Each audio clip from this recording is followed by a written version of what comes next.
Sırğavənd istiqamətində gedən döyüşlərdə deməli orada yüksəklikdə ermənilər səngər qazaraq orada qruplaşmışdılar və bizim döyüşçülərin sərbəst fəaliyyət göstərməsinə mane olurdular və döyüşçülərimizi daim atəş altında saxlayırdılar.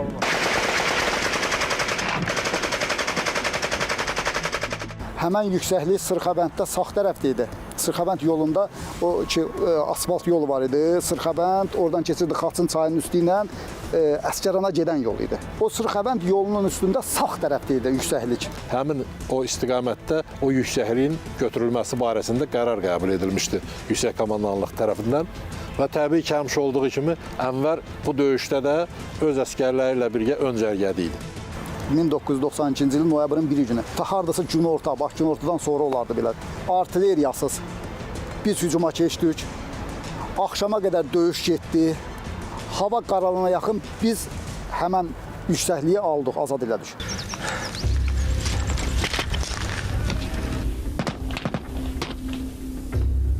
Erməni səngəri olur. Erməni səngərinə qumbaranı atırlar.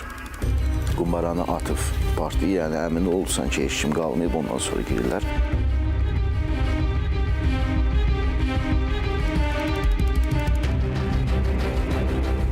Düşmən qüvvələri məhv edildikdən sonra artıq bizim döyüşçülərimiz düşmən səngərlərinə daxil olur.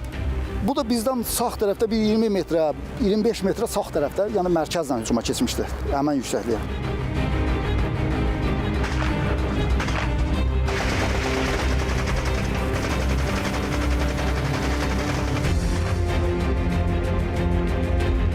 Erməni 2 nəfər. Biri trasir işi güllə ilə atır, 5.45.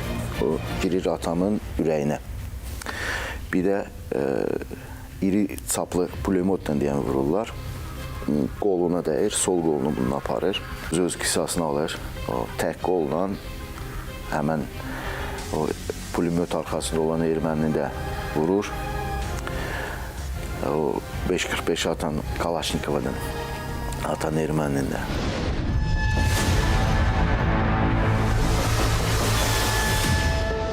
Atam 1953-cü il dekabrın 2-sində Gəncə şəhərində anadan olub. Döyüşlərdə elə olurdu ki, həm alaya komandirlik eləyirdi, yəni ümumi komandanı verirdi alaya.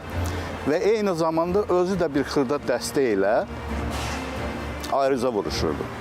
Yəni tabur komandirlərinə əmr verdikdən sonra özü də bir 30 nəfərlə, 20 nəfərlə ayrıca vuruşurdu. Özü qabaqda arxamca deyə komanda verirdi. Ənvər Arazov alay komandiri olduğu müddət ərzində bütün döyüşlərdə həmişə öndə gedib.